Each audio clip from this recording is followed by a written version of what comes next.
Hello and welcome to Ditching Hourly. I'm Jonathan Stark. Implementing the sorts of things I advocate on the podcast and elsewhere on my mailing list and books and so on and so forth, these things take practice. You can't just flip a switch and do this stuff. The reason you can't do that is because hourly billing, it permeates your entire business. It permeates the way you think. You probably have internal systems that you maybe built by yourself or you paid for that track hours and fill out timesheets, and then they flow into invoicing and reporting after the fact for profitability, and maybe even into your accounting software. And that sort of level of tooling, I think, is pretty common, and it reflects the way that our brains have become conditioned to think about trading time for money, that it's a good thing, that it's the only thing, it's the only way to sell these kinds of services. So it takes time to change that to, both your thought process and kind of extricating all of that hourliness from your systems and coming up with new systems where it's not baked in like that. So what that means is if you're going to try and do some of the things I advocate, like sell productized services or have a why conversation with a client and try to talk them out of working with you, it's going to feel very risky. In fact, probably it's going to feel too risky to do that if you're getting very few leads. So if you are sort of familiar with this feast-famine cycle that hourly billers tend to go through, and you haven't gotten a real lead in 6 weeks or maybe a month or maybe even 6 months, when one finally comes through the door, you're probably not going to want to try something brand new on them. You're going to revert to what feels safe, which is whatever got you to where you currently are. But the problem with that, of course, is that if you don't try new things, nothing new is going to happen. So you'll remain stuck in this hourly trap, as I call it, that you've been stuck in. So it can be very helpful to implement these things and to get experience with these things and to practice these things by first increasing the number of leads you're getting so that you're getting a few leads a week. Imagine that, getting a few leads a week. If you knew that you were going to get, 3, 4, 5 more leads next week, you'd be a lot more confident in experimenting with someone this week and say, I think these people might be a good fit for a roadmap. I'm going to try and sell them a roadmap. Or I'm going to try and talk these people out of working with me because I'm not convinced that what they want me to do is really going to be that valuable for their business. And you can kind of, I don't want to say get away with that, but you can bring yourself to do that, convince yourself that it's okay, and have the confidence that it takes to do that if you're pretty sure that you're probably going to get 3 or 4 more leads next week. So, if it's not a good fit or it doesn't work out or you strike out, on a few calls this week, it's no big deal because next week you'll have a few more. Okay, so there are 2 ways to increase the leads that you're getting. One is outreach. I'm not going to talk about that today. We'll talk about that in the future. But what we're going to talk about today is educational content marketing, or to put in layman's terms, teaching. So once you've identified a target market, so let's say that your target market is credit unions and your ideal buyer is the CMO of the credit union. Once you have identified an ideal buyer, you can set about educating them. All right, so here's a list of 10 ways you can freely share your expertise with your ideal buyers. You could speak at a conference that they attend.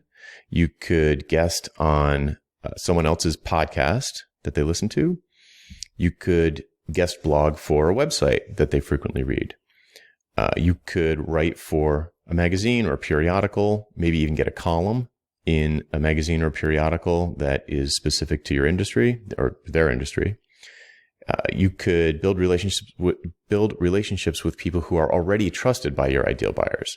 So maybe sort of partnering with someone who is not a competitor, but maybe adjacent to you in maybe a workflow, or, if you do strategy, then maybe someone who does implementation, that sort of thing. You can open source some code that would be of use to your ideal buyers. You could publish screencasts that they would find educational.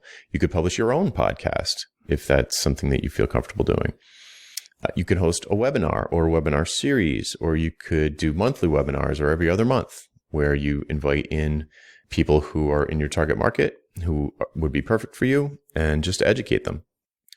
You could host a meetup that would be of use to ideal buyers in real life. Maybe an actual meetup or a coffee, or, sort of like in Boston, there's a thing called Mobile Monday that I've been to a bunch of times. You could start something like that, a recurring event. In Providence, there's another one called Providence Geeks. And you could either host that meetup and speak at it, or you could, sort of start a regular thing where you're a key figure. Okay, so it's no accident that I keep using the term ideal buyer, and also target market.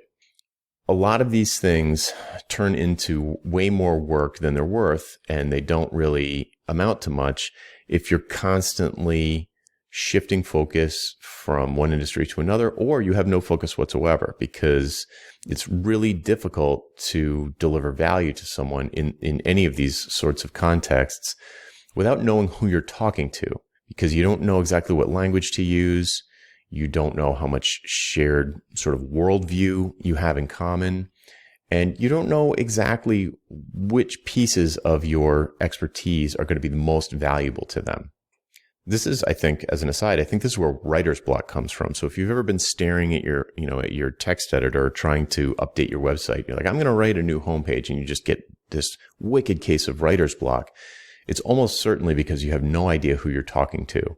It's much easier to, the words will just flow out of you if you had someone in front of you. Like Seth Godin says, no one gets speaker's block, because when you're speaking to someone, you know all these things, how you can help them, what their biggest problems are, what your shared worldview is, what sort of language to use, because, you're talking to, your colleague versus your mom versus a client. So if you pick that ideal buyer, it's like you can just picture them in your head as you're crafting any of your marketing materials, or putting together a podcast, or, writing for a magazine, whatever the way that you choose to educate them. You'll know what language to use, and it becomes much more valuable to them, and therefore much more persuasive, and it builds trust, and you'll start getting more and more leads. So to loop back to the beginning, this is going to end up bringing more leads into your pipeline. It takes a little while for these things to build up, but it doesn't take forever. 6 months of doing this, especially if you do some of the more aggressive ones, you're going to be getting more leads than you have probably ever. And you'll be able to start to experiment using things like productized services, and having why conversations, and value pricing project work, and all those sorts of things to take yourself to the next level of profitability. That's it for today. I'm Jonathan Stark, and this is Ditching Hourly. Thanks for listening. The next time someone asks you for your hourly rate, remember to visit valuepricingbootcamp.com to sign up for my free email course. Again, that URL is valuepricingbootcamp.com.